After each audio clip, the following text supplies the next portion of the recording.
So your first year down at Georgia, down in the books and everything like that. Tell me about like your favorite game from last season. It definitely have to be between two games. When we played Memphis and when we played Auburn.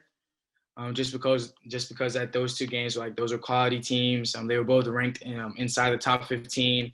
Memphis at the time was top 10. There was a lot of hype going into that game. And to go to Memphis and get a road victory, that was pretty fun, pretty cool. And also just the experience of playing at the NBA at the FedEx Forum. That's where the Memphis Grizzlies play. So just to see like the different facilities, the way the locker room is, and how big the stadium is in itself was really amazing and really cool to see. And then for Auburn, they had beat us the first time we went to Auburn. And then when we came back, Steg, our gym was packed, sold out, nowhere to sit. It was just a great atmosphere, and for us to come out with that win was really cool. What's that feeling like stepping into the arena and just looking up at all the fans and everything? Like, how does that motivate you? Like, how does that?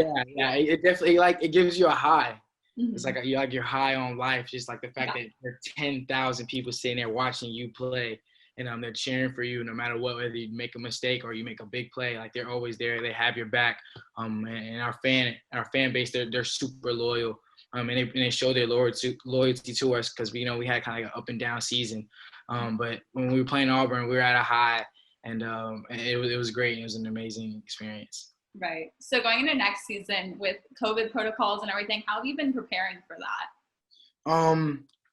During the summer, like you said, there were a lot of COVID restrictions, but I was fortunate enough to have access to my own gym. So constantly I was in the gym. I might not been with everyone, but me and my dad and my brothers were in the gym constantly.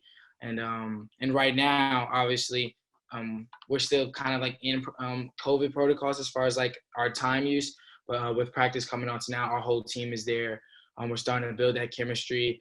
We're starting to find other ways to get better as far as like watching film. I'm watching film from last year, watching ways that we can get better, watching people who we compare ourselves to and be able to take bits and pieces from their games and implement it in ours. So as a collective group, we're now being able to get in the gym consistently together. And with that, adding the chemistry off the court, I think it's going to be a big thing for us down the road. How do you feel about not having fans in the stands? How do you think that's going to change? That's going to be the biggest adjustment, I would say, because in high school I've always had a lot of fans.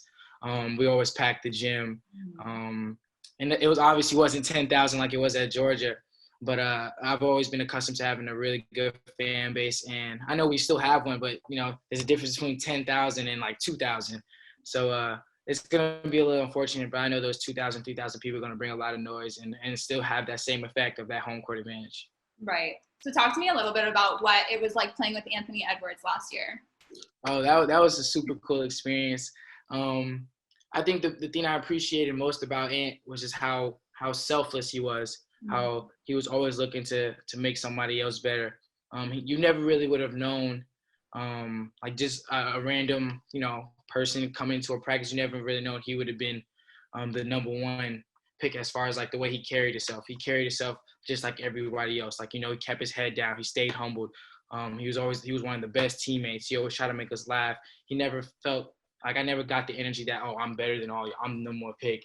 And that was a big thing for me. He never seemed like, cocky or anything. He was down to earth. And I think that was the best thing about him. He always wanted to hang out with us, always wanted to be around us. Mm-hmm. And at the same time, it kind of motivated me because I seen a guy work so hard for everything he's gotten and continue to put that work in during the course of a season. Kind of like, man, I need to put in that type of work too. Right. So it was a great thing to watch and witness. And I hope nothing for the best of him going to the NBA next year. You year. also played with LaMelo at the BBB game. Let me hear your pick. Who do you think is going first round or first pick? I got this, just the bias because I played with Ant. I also played against Ant at the NBA Top 100 camp.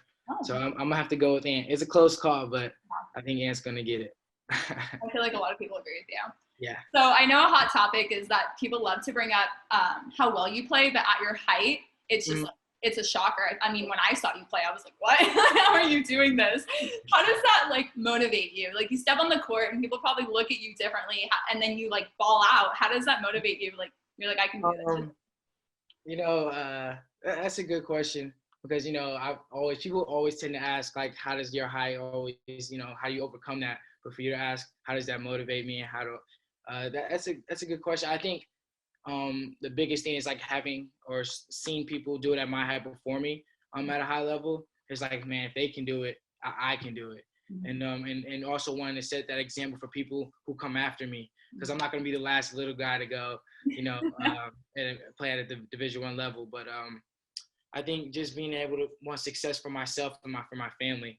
This is a sport that I love, and that's where I want to be successful at. And I know I can create a better lifestyle for my family, my siblings, and hopefully my kids when I have some down the road for them as well. So I think that's like the main motivating factor is just to be successful and just to make my family proud. Regardless of height, regardless of anything. Regardless of anything. Yeah. All right. So last question. What is something that you want all Georgia fans coming into this next season? Like I said, there's not going to be a lot of fans there and everything. What do you want them to know about the team and how hard you're going to work for this season? Yeah, I think the biggest thing is that we're making progress. I know everyone when Coach Crean's first year, he had like a below 500 record. Last year we were 500, and this year I think we're going to crack that 20-win mark and hopefully get to the NCAA tournament. I can promise them it's going to be some exciting basketball, fast-paced, how we were last year. We're going to have guys who are going to be bought in, who are going to be locked into winning, and we really appreciate the fan base. I know that was a big thing for us was letting the fans know that, like, hey, we appreciate you guys coming out and supporting us. That same support we're going to need this year, even if you guys aren't physically there. But we can tell when we're on social media and we see guys, they're tweeting about us, saying good things. We see it when those 2,000 people who are there. We see it when we're on campus and they're like recognizing us by name, like, hey, good game last night. Hey, way to do this, way to do that. If there's anything I can do, please don't hesitate to reach out to us. And that's something that we enjoy and that we prosper. And that's something we want to keep going. And we're looking forward to make this in a great year for you guys as well. So I think that's the main message is just to look out for us and it'll be fun. Yeah, I mean, I know I'll be watching during the Alabama game. Yeah, for sure. All right. Thank you, Sahvir. Thank you.